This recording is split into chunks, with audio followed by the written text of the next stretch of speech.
May the words of my mouth and the meditation of our hearts be always acceptable to you, Lord, Creator, Redeemer, and Sustainer. Amen.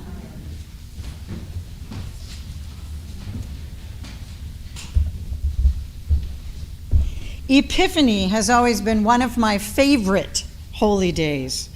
While Christmas is more sentimental, and you get more gifts on it, and Easter is perhaps more grand and like full of all the light and everything, Epiphany is about new and old things being revealed. Now, who amongst us doesn't want to wait and see what is revealed behind door number 1, door number 2, or door number 3, right? Is it a car or a dream vacation to Wales, or is it perhaps some new lawn equipment? Well, depending on who we are and what it is we're looking for, I suppose we'd want different things out of those doors, wouldn't we? The big reveal, Epiphany. Whether it's shiny new toys or new insights being revealed, we can be certain that they will change our lives and perhaps, like the Magi, change our paths as well. It has been said that the word epiphany originated in the divine dramas of Greece. Remember those, where theatrical productions really specialized in portraying what the gods were saying. At the end of each play, there was a traditional curtain call, just like we're used to now, and all of the actors came in front of the curtain and lowered their masks so people could see who they were. The word for this action of lowering their masks, epiphanos. Epi for in front of, and phanos for curtain.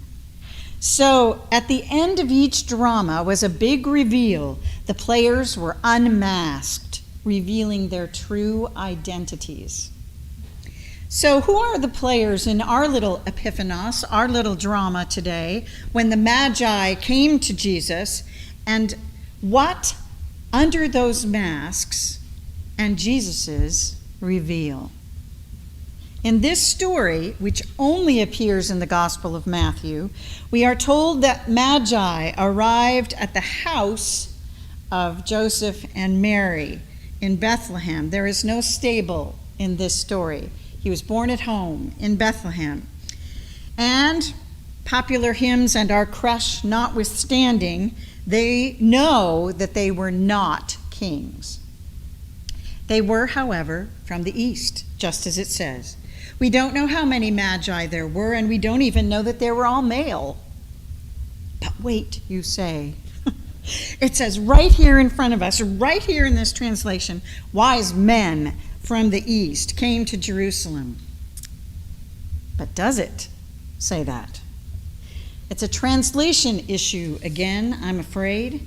I looked up the passage in Greek, which is the language it was written in. And incidentally, any of you can do this. If you go on the website and get a good interlineal Bible site, anyone can do this. And read the translation word for word. It says, "Behold, Magi from the east arrived in Jerusalem." That is all it says. No number, no gender.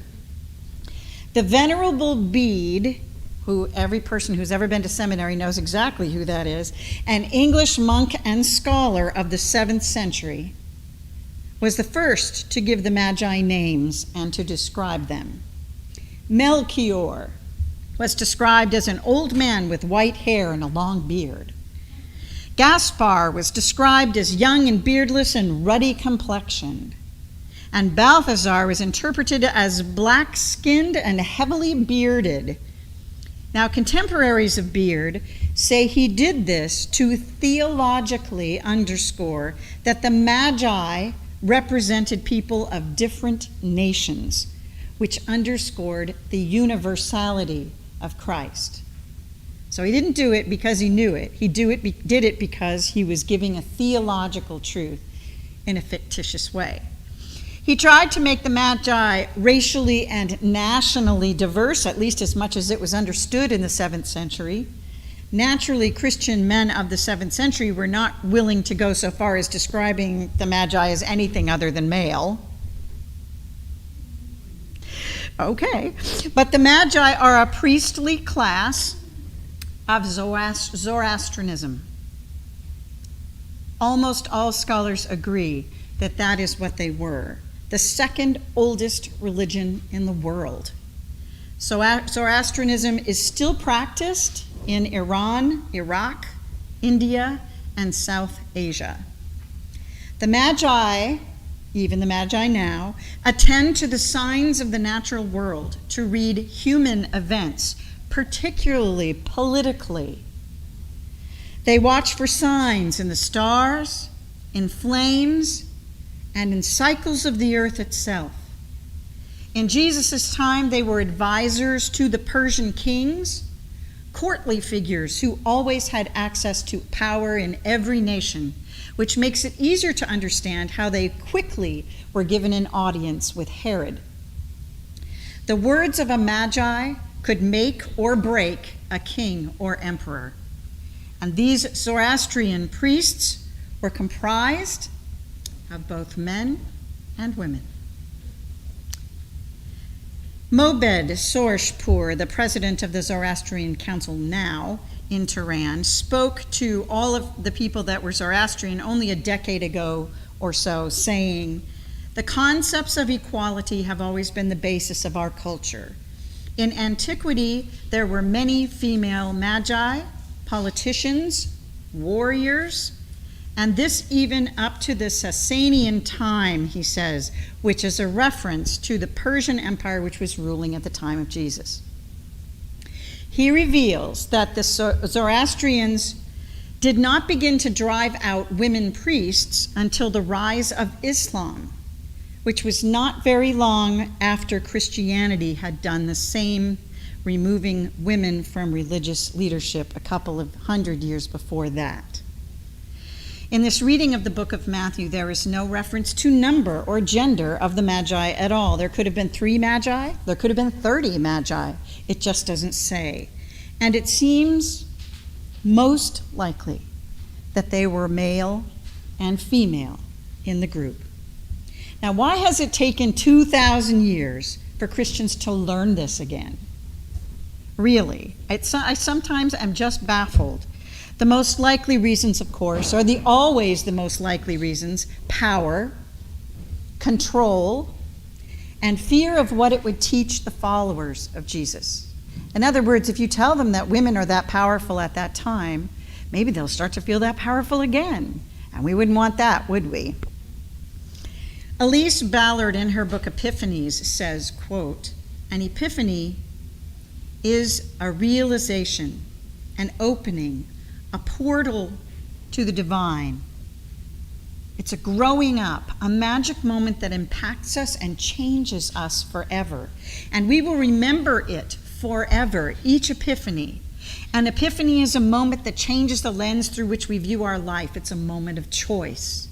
It changes the energy and perspective, our way of thinking, and gives us the strength to take a different direction. It's time to stop hiding the truth. And it's time for all doors, number 1, number 2, and number 3, to be open and the truth revealed. It is, after all, Epiphany, is it not? May we always be open to discovering how God manifests to us in new and unthought of ways. May we continually be surprised when we encounter Jesus in unexpected places in our lives. As surprised as the Magi were when they found a just ruler sleeping unrecognized in a common home. May we be curious enough to open every door, to reveal the truth, and find the strength to sometimes end up taking the unexpected road back. Amen.